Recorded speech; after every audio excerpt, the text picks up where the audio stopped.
예, 그래도 괜찮을 줄 알았습니다. 그런 제목으로 같이 하나님의 말씀을 또 나눕니다. 우리가 생각할 때 큰 죄가 있고 또 작은 죄가 있고 아주 큰 죄가 있고 또 아주 작은 죄가 있다고 또 스스로 우리가 또 분류하며 살아갈 수 있을 것 같습니다. 이것은 정말 하나님 앞에 큰 죄야. 그런데 이거는 그렇게 큰 죄는 아닌 것 같아라고 생각하며 살아갈 수 있지요. 오늘 사사기서 저희가 읽은 본문의 말씀을 보면 우리가 괜찮다고 생각했던 것들, 이 정도는 큰 죄가 아니라고 생각했던 것들, 그것이 어떤 결과를 우리에게 보여주는지 정확하게 우리가 알 수 있는 부분입니다. 오늘 말씀을 자세히 좀 저희가 분석해 보면요, 여호와의 사자가 길갈에서부터 복임으로 올라왔다고 말합니다.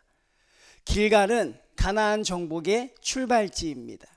지금 베델은 이스라엘 백성들이 정복 전쟁을 벌이고 올라온 곳입니다. 자, 근데 여호와의 사자가 나타났습니다. 여호와의 사자가 갑자기 나타난 게 아니라 길갈에서부터 이 복임까지 동행을 한 것입니다. 이스라엘 백성을 밀착 취재한 것이죠. 그들이 어떻게 사는가? 근데 그들이 하나님의 뜻대로 살지를 못합니다. 하나님의 말씀대로 순종하지를 못합니다. 하나님이 그들이 떠날 때 그들에게 간곡히 부탁한 게 있어요. 아니, 갑자기 부탁한 것도 아니라 그들을 인도할 때부터 부탁한 것들이 있어요. 가나안 땅을 너희에게 반드시 선물로 줄 것이다. 그것은 너희의 땅이다. 거기 가서 두 가지만 하라 그랬습니다. 하나님이 그들에게 간곡히 부탁한 게 두 가지였습니다. 첫 번째가 무엇입니까? 그 가나안 지역의 백성들을 다 쫓아내라는 거였습니다. 다 쫓아내고 너희가 온전히 너희의 땅으로 만들어라. 두 번째는 무엇입니까? 그들과 언약을 맺지 말고 그들의 모든 제단을 헐어버리라. 그러면 모든 땅이 다 너희의 것이 될 것이라. 그들은 하나님의 명령을 가지고 가나안 땅에 첫 발을 디디게 됩니다. 그리고 길갈에서부터 오늘 여기 복임까지 이르렀어요. 그런데 오늘 우리가 알고 있는 이 복임은 어떤 땅이 되냐면 하나님의 언약을 배신한 장소가 되는 것입니다. 하나님의 사자가 나타나서 지금 이스라엘 백성들을 향하여 어떻게 보면 고발하고 있는 거예요.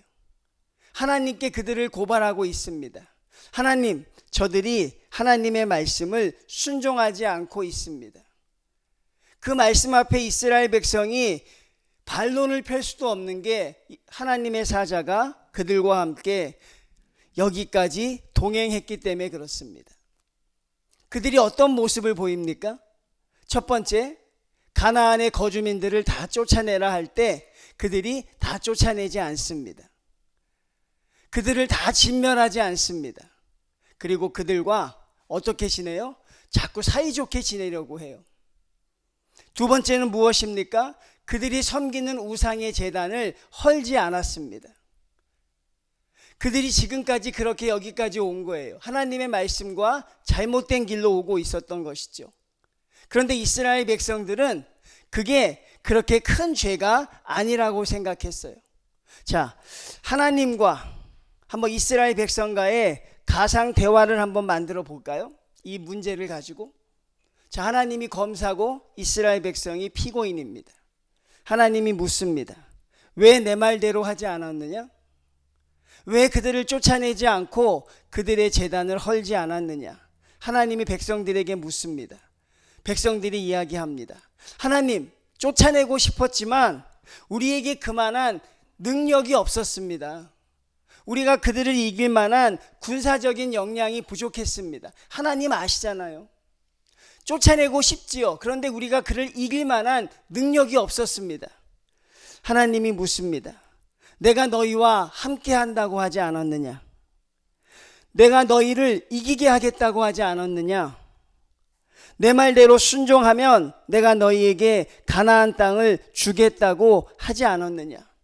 그런데 왜 그들의 단을 헐어버리지 않고 그들을 쫓아내지 않느냐? 그러자 이스라엘 백성의 얼굴이 조금 환해져요. 뭔가 할 말이 있는 사람처럼. 하나님, 우리가 더 좋은 거 했어요. 하나님, 하나님이 말씀하신 것보다 하나님 우리가 더 기가 막힌 거 했어요. 하나님 들어보실래요? 우리가 그들을 쫓아내지 않았지만 그들과 우리가 좋은 조건으로 협상을 했습니다. 하나님, 매일 전쟁하고 매일 싸우는 거 우리도 피곤합니다. 하나님, 하나님이 말씀하신 것보다 우리가 더 좋은 해결책을 맺었습니다. 그게 무엇입니까? 그들과 협상했다는 것입니다. 그리고 하나님께 계약서를 내밀어요.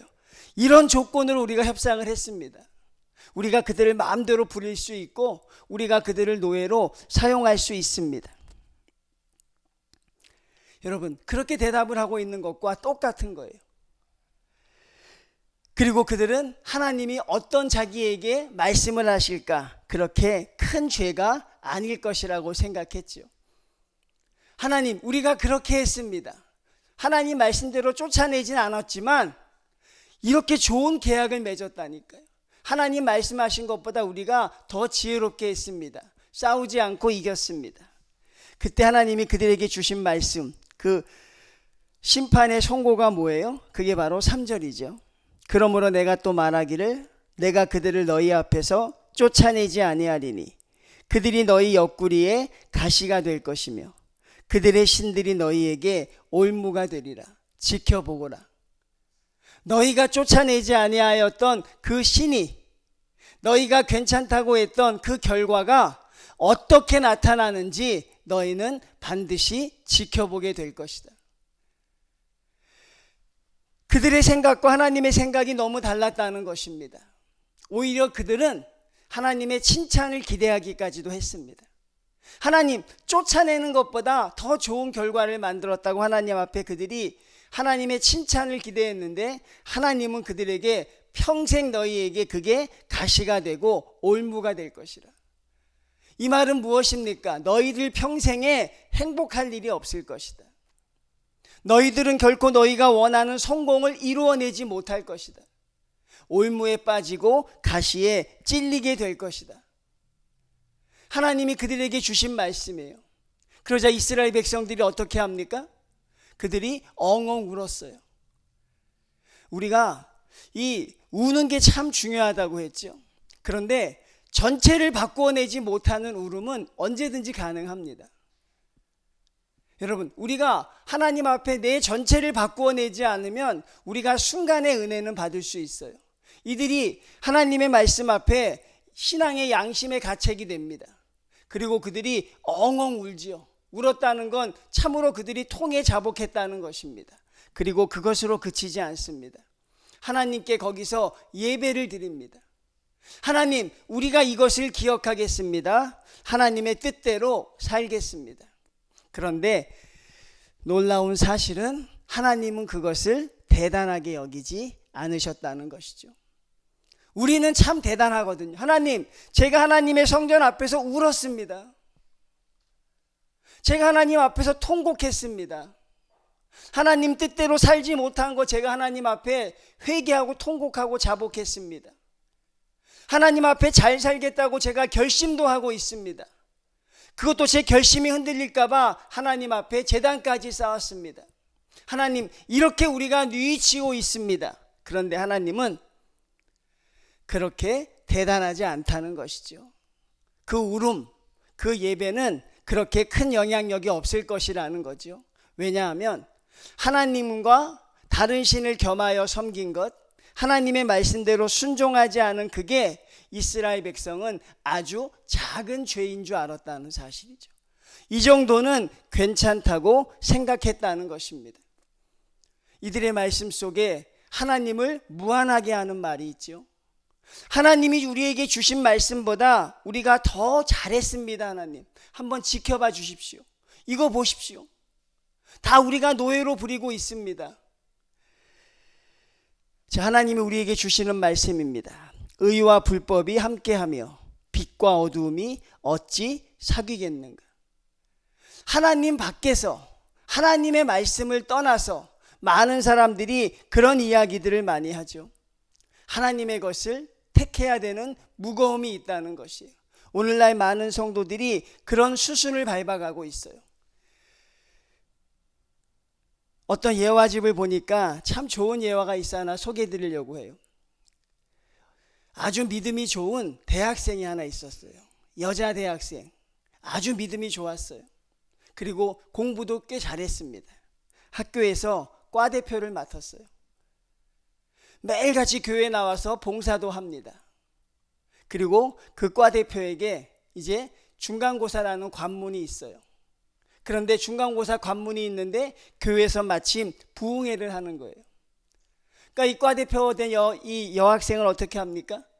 하나님, 제가 하나님의 예배를 참석할 수 없는 건 생각이 되지 않습니다. 제가 그 예배를 참석합니다. 그리고 매일같이 부흥회를 나가요. 근데 여러분, 아무래도 공부할 시간이 부족하잖아요. 그래서 그가 참 마음에 부담감이 있었어요. 매일 나가는 게 내가 내 성적과 공부할 시간이 부족하니까. 그런데 교수의 일을 봐주다가 우연히 교수가 낸 문제집을 볼 수 있는 기회가 생겼어요. 이때 이 청년이 어떻게 생각합니까? 내가 부흥회를 나가니까 하나님이 이런 기회를 주시는구나. 하나님이 이렇게 하셨구나. 그리고 여러분, 그는 하나님 앞에 기도하면서 이렇게 기도합니다. 하나님, 제가 다 보지는 않겠습니다. 하나님, 제가 반만 보겠습니다. 그리고 반을 봐요. 그리고 마음속에 어떤 생각을 합니까? 하나님을 믿는 청년이 세상 청년들보다 성적이 좋아야 하나님께 영광이 될 것이다. 내가 교회 일에 열심히 충성했으니 교회에서도 내가 인정을 받을 것이고 그게 하나님이 기뻐하시는 일일 것이다. 그리고 그는 시험지의 반을 복사합니다. 그리고 어떻게 돼요? 그리고 어떻게 돼? 좋은 성적을 받습니다. 교회에서, 학교에서 다 칭찬을 받습니다. 모든 일을 완벽하게 하는 청년이란 칭찬을 받아요. 그리고 그는 하나님 앞에 또 감사기도를 합니다. 하나님이 기뻐하지 않으셨으면 좋은 성적도 안 나왔을 것이고, 하나님이 기뻐하지 않으셨다면 중간에 적발됐을 때 안 걸린 걸 보니 하나님의 뜻이었나 봅니다. 그리고 그 청년은 그 다음부터 하나님의 영광을 드러내기 위해서 그 일을 전혀 죄책감 없이 행하고 있죠. 자, 그 청년의 생각에서 보십시오. 하나님의 뜻이 나에게 임했을 때 그 정도는 괜찮다고 생각했습니다. 하나님께 영광을 드려야 하기 때문에. 오늘날 많은 성도들이 하나님의 말씀이라는 거대한 전제 앞에 그것을 생각하지를 못해요. 여러분, 우리가 이 세상을 살아가기 위해서는 반드시 해야 되는 게 있어요. 어느 누구도 예외가 없어요. 내가 무엇을 버리고 무엇을 취해야 할 것인가? 가장 좋은 것을 택하고 가장 좋지 않은 것을 버려야 합니다. 여러분은 지금 무엇을 버리고 무엇을 취하고 계십니까? 여러분은 지금 무엇을 버리고 무엇을 택하고 계십니까? 어떤 것도 버릴 것이 없습니다. 어떤 것도 취하기가 무섭습니다. 그럴 때 성도들에게 기가 막힌 해답이 무엇입니까? 바로 오늘 성경에 등장하는 이 타협안입니다. 절충안입니다. 하나님의 말씀도 지키고 세상에서도 뒤떨어지지 않도록 하는 이 타협안을 성도들이 택하고 있다는 것이죠. 하나님의 말씀을 지켜서 가나안 정복을 갑니다. 그런데 여러분, 그들을 쫓아내기는 그들이 너무 피곤하고 힘듭니다. 그래서 어떤 생각을 합니까? 하나님, 저들을 쫓아내는 대신 저들과 우리가 화친해서 그들을 하나님의 자녀로 삼겠다는 그런 절충안을 내는 것이죠. 그래도 그게 괜찮다고 생각하는 것이죠. 하나님을 믿는 성도들이 그래도 된다고 생각을 하는 거예요. 그런데 하나님의 결과가 무엇입니까? 너희의 그 선택이, 너희의 그 작은 선택이 어떤 결과를 만들겠다는 것입니까? 너희에게 그게 가시가 되며 너희에게 그게 올무가 될 것이라고 말씀합니다. 사랑하는 성도님들, 하나님의 말씀 밖에서 그런 것들을 떠올리며 말하는 사람들이 점점 많아지고 있어요. 다시 한번 그 청년으로 돌아가 볼까요? 하나님의 계명이 우리 가운데 생생히 살아있지 않습니까? 하나님이 그렇게 가르친 하나님이 아니라는 걸 알고 있죠. 하나님이 어떻게 여러분 그 답안지를 보라고 하겠습니까? 그 마음에 어떤 생각이 있겠어요? 정직하라고 하겠죠. 하나님의 영광을 가리지 말라고 하겠죠. 하나님의 뜻대로 살라고 하겠죠. 그런데 그 논리를 묻어버리고 마는 거죠. 그리고 하나님의 영광이라는 명목을 세워서 자기 뜻대로 하게 되는 것입니다. 앞으로 그 여자 청년의 그 앞으로의 여러분 그 삶이 어떻게 전개가 될까요? 한번 생각해 보자고요. 그렇게 첫 발을 내디뎠던 청년의 삶이 어떻게 진행이 되어질까? 아마 더 많은 죄들을 합리화하며 살 것입니다. 아마 더 많은 것들을 정당화하며 살아가는 그런 사람들이 될 것입니다. 여러분, 무엇을 버리고 무엇을 택해야 합니까? 하나님은 세상을 버리라고 합니다. 하나님은 욕심을 버리라고 합니다. 하나님은 여러분의 꿈과 계획을 버리라고 합니다. 하나님이 채워주시겠다고 합니다. 가나안 땅을 정복할 때 거민들을 쫓아내라고 합니다. 그들을 죽이라고 합니다. 하나님이 우리에게 원하시는 것이 그것입니다. 하나님의 뜻대로 순종하라고 하는 것이에요. 근데 하나님의 뜻대로 온전히 순종할 수 없는 우리는 어떤 방법을 취할 수밖에 없겠어요? 하나님의 뜻대로 순종하는 것이 이 세상에서 불가하다고 결론을 내린 사람들, 크리스찬들 중에서 하나님의 말씀을 이 땅에서 온전히 실천하며 사는 것은 거의 불가능하다고 생각하고 결론을 내린 사람들이 어떤 결론을 택하겠냐고요. 하나님의 말씀과 세상의 이치 사이에 중간지대에 머무르는 것이죠. 그리고 그것을 통해서 하나님의 말씀을 우리가 실천하며 살아가는 성도라는 그런 모습으로 우리가 주님 앞에 있다는 것입니다. 하나님으로부터 떨어져 나가려는 위험한 상태로 방향을 바꾸려는 타협이 우리를 계속 유혹하고 있어요. 하나님의 말씀이 아닌 줄 알지만, 하나님의 뜻이 아닌 줄 알지만 그 말씀을 조금 약화시키고 그 말씀을 조금 왜곡해서라도 나의 삶을 정당화하고 싶은 욕심들이 우리 성도들이 가지고 있는 것이죠. 우리 크리스찬들은 말을 참 잘하죠. 저도 잘하고 여러분도 간증하는 거 보니까 다 잘하시는 것 같아요, 말을. 자, 아름다운 말로 우리를 포장합니다. 우리의 행위를 정당화하며 하나님께서 우리에게 보내주시는 경고에 주의를 기울이지 않을 때가 너무나 많다는 것이. 이거 하나 정도는 괜찮겠지. 알코올 중독이나 도박 중독에 걸리는 사람들을 보면 처음에 시작할 때 내가 알코올이 중독돼야지라고 시작하는 사람은 없대요. 내가 이 술을 통해서 알코올 중독자가 돼야지라고 시작하는 사람은 없답니다. 맞죠?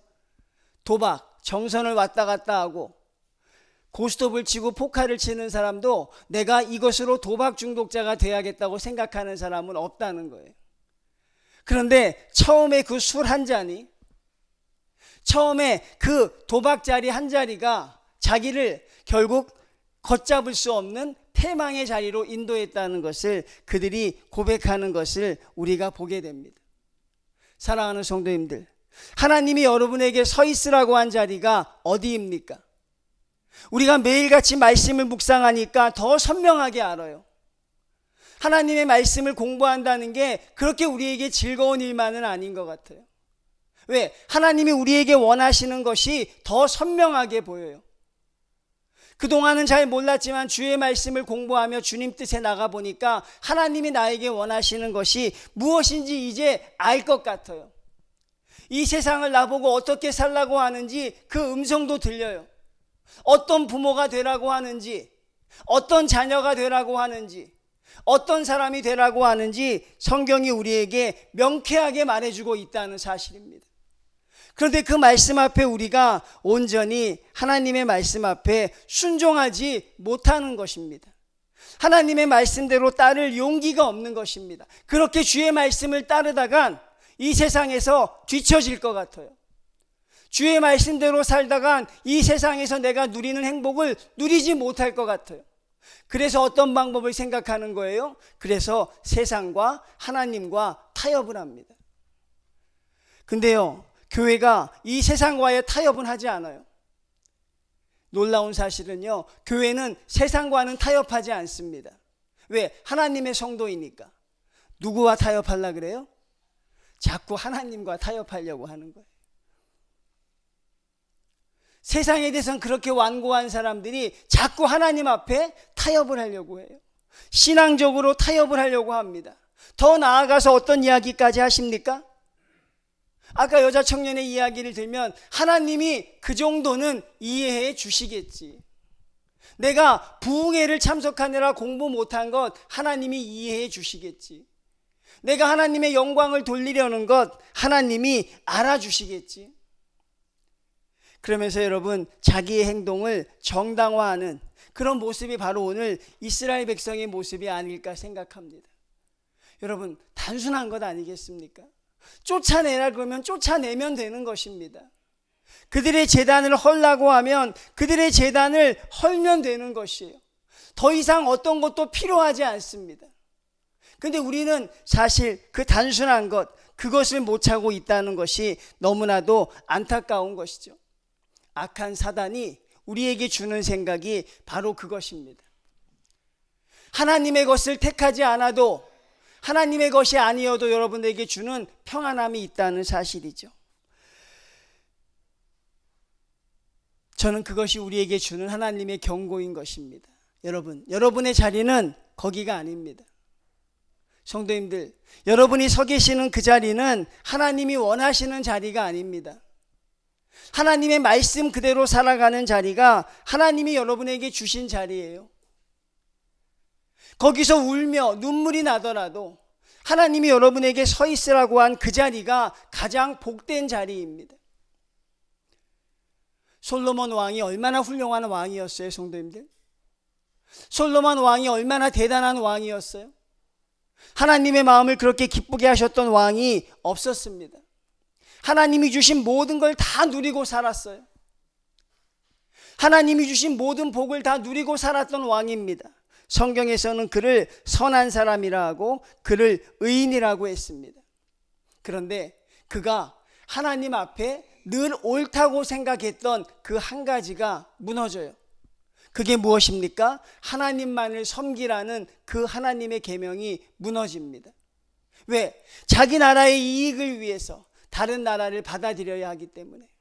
그리고 솔로몬 왕은 마음에 부담감이 있었지만 하나님이 하나님만을 섬기라고 했던 그 계명을 스스로 무너뜨려요. 전혀 생각하지 못했을 것이에요. 나의 이 작은 결혼 하나가, 나의 하나님 말씀을 내가 온전히 순종하지 못하는 이 작은 실수 하나가 이스라엘을 두동강이를 내고 이스라엘이 우상 숭배의 천국이 되고 이스라엘이 바벨론의 포로로 붙잡혀서 예루살렘 성전이 돌 위에 돌 하나도 남지 않는 끔찍한 비극이 불과 몇백 년 전에 나타날 걸 솔로몬이 알았을까요? 몰랐습니다. 그는 몰랐습니다. 하나님, 제가 하나님이 주신 나라를, 하나님, 제가 다스리려면 이웃 나라와 결혼도 해야 됩니다. 하나님만을 섬기는 것이 옳지만 하나님, 내가 이 땅을 살아가려면 이것도 필요합니다. 그는 그렇게 생각했습니다. 하나님도 이 정도는 이해해 주실겠지. 그런데 여러분, 솔로몬의 이 작은 첫발이, 하나님의 것을 택하지 않고 세상을 택했던 그 첫발이 얼마나 끔찍한 결과를 불러왔는지 우리는 그것을 주목해야 되는 것입니다. 여러분의 작은 선택 하나가, 우리의 작은 결정 하나가 앞으로 있을 우리의 미래가 어떻게 바뀌어질지 아무도 모른다는 사실이죠. 하나님이 분명히 말씀하십니다. 너의 선택의 대가를 치러야 할 것이다. 그것이 너에게 가시가 될 것이라. 그것이 너를 계속 괴롭힐 것이라. 그것이 너의 올무가 될 것이라. 내가 성공하려고 택했던 그 절충한 타협의 자리가 결국 너를 무너뜨리게 될 것이다. 우리는 솔로몬에게서 그 교훈을 확실히 배우는 것이죠. 그것을 잊으면 안 된다는 사실입니다. 처음에는 다들 그렇게 시작합니다. 처음엔 그렇게 대수롭지 않게 시작합니다. 하나님을 섬기는 모습 속에서 한두 가지를 양보하며 내어주기 시작합니다. 근데 오늘 하나님이 우리에게 그 결과를 보여주시는 것이에요. 결코 작은 일이 아니다. 하나님이 그들을 향해 경고할 때 이스라엘 백성, 하나님 큰일 아닙니다. 별일 아닙니다. 하나님 저들을 쫓아내지 않은 것뿐이지 우리가 그들을 지배하고 있습니다. 하나님 걱정하지 마십시오. 근데 하나님은 그들에게 이런 엄청난 심판을 그들에게 예고하고 있죠. 너희들이 평생 그것 때문에 가시가 될 것이고 너희들이 평생 그것 때문에 하나님이 주시는 기쁨을 누리며 살지 못할 것이다. 악한 사단이 여러분이 하나님의 것과 세상의 것을 결정할 때 악한 사단이 주는 말이 있어요. 괜찮다는 것입니다. 세상에서 성공하려면 어쩔 수 없어. 우리 귀에 속삭이는 거예요. 저도 그 음성 여러 번 들었어요. 세상에서 성공하려면 어쩔 수 없는 거야. 마음 편하게 가져. 하나님도 아실 거야. 믿는 사람들이 그렇게 사는 사람이 어디 있어? 주위를 봐봐. 그렇게 사는 사람이 어디 있어? 다 몇 가지는 포기하고 사는 거지. 그게 인생이지. 그리고 세상의 성공을 너는 누릴 수 있을 거야. 악한 사단이 기가 막힌 타이밍에 우리 귀에 속삭여주고 있다는 사실이에요. 그리고 성도들은 그 유혹 앞에 넘어갑니다. 그리고 스스로 위로하지요. 이 정도는 괜찮지 않을까? 하나님의 말씀을 이 정도면 지키고 있는 것이 아닐까?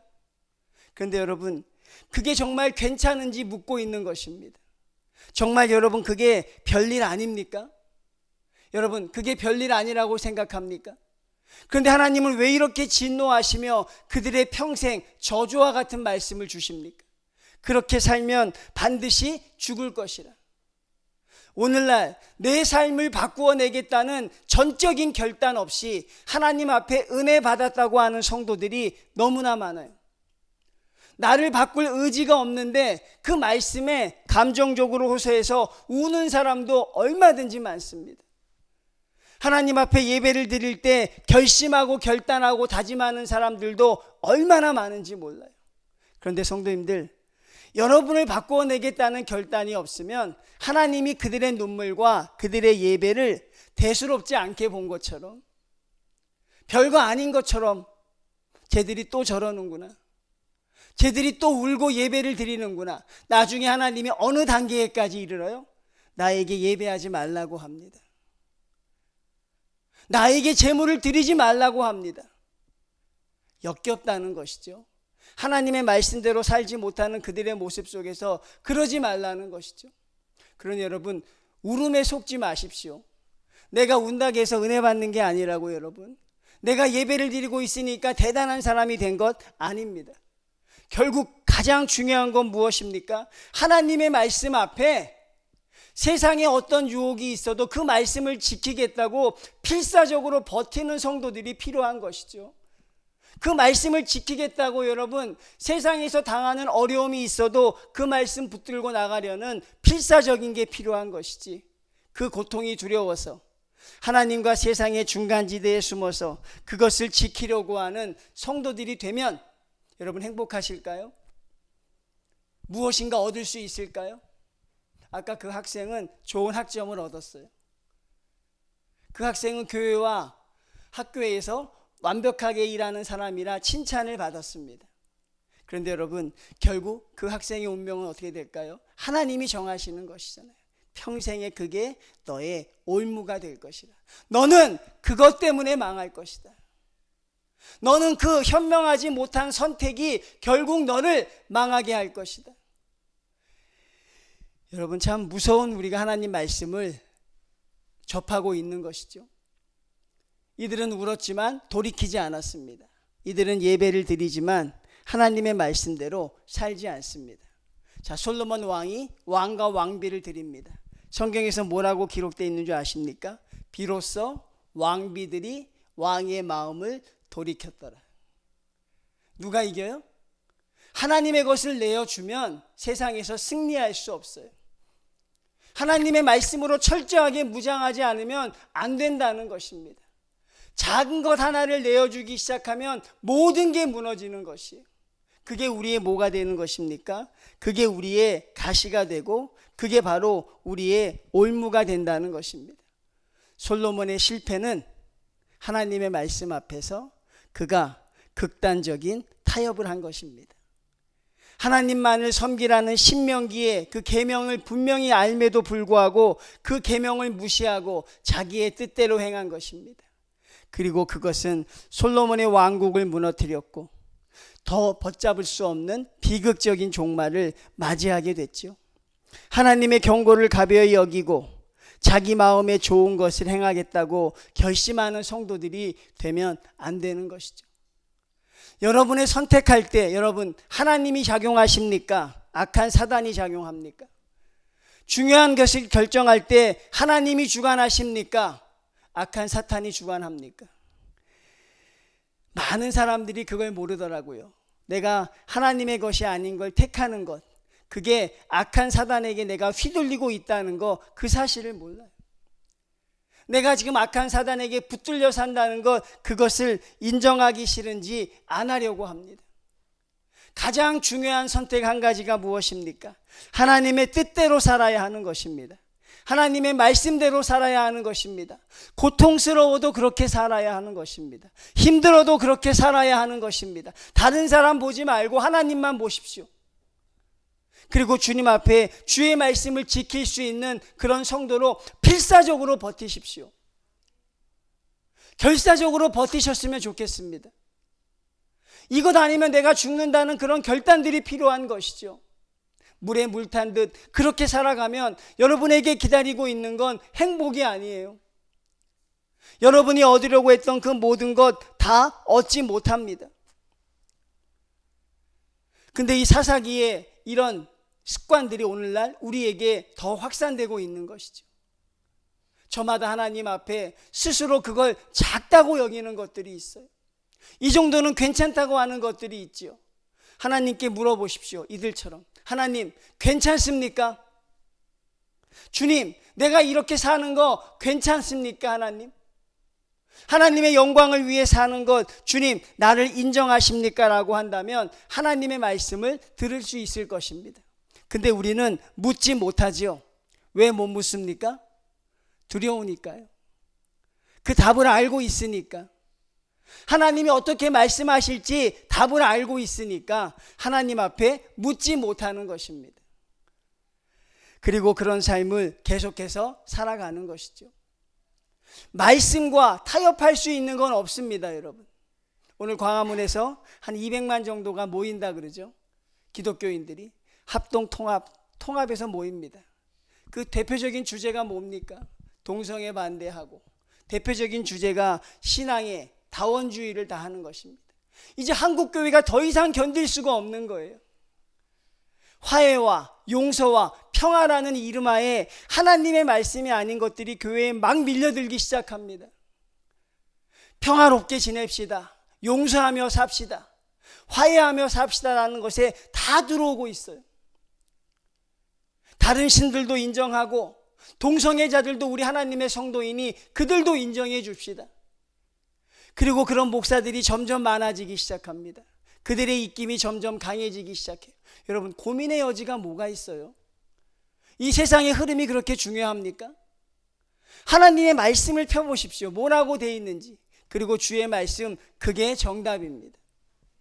여러분의 인생에 있어서 여러분 여전히 무엇을 택하고 무엇을 버리고 계신지 모르겠어요. 저는 여러분들이 스스로 괜찮다고 생각하실까 봐, 이 정도면 내가 그래도 잘 산다고 생각하실까 봐, 내가 하나님의 성도로 주일도 어기지 않고 내가 내 사명 감당하고 매일같이 하나님 말씀도 묵상하고 그래도 내가 매일같이 기도하니 이 정도면 잘 산다고 생각할까 봐 하나도 대수롭지 않았다 그랬죠. 주님이 하나도 귀하게 보지 않는다 그랬죠. 정말 중요한 건 하나님 앞에 나를 지켜내는 믿음입니다. 여러분을 지켜내는 믿음, 그게 여러분을 살릴 것입니다. 지금은 어렵고 힘들어도 그 말씀이 여러분을 살려주실 것입니다. 여러분, 하나님을 그렇게 좀 큰 각오로 믿으셨으면 좋겠어요. 세상의 물살에 휩쓸려 가지 않도록 하나님께 필사적으로 매달렸으면 좋겠습니다.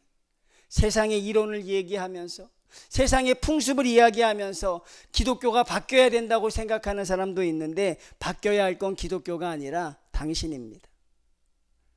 변해야 할 건 하나님이 아니라 여러분입니다.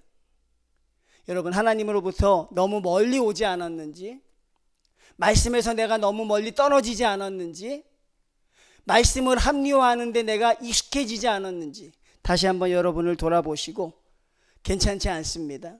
그렇게 살면 안 되는 것입니다. 하나님의 경고를 마음에 새기는 귀한 복된 주일 되시기를 주님의 이름으로 축원을 드립니다.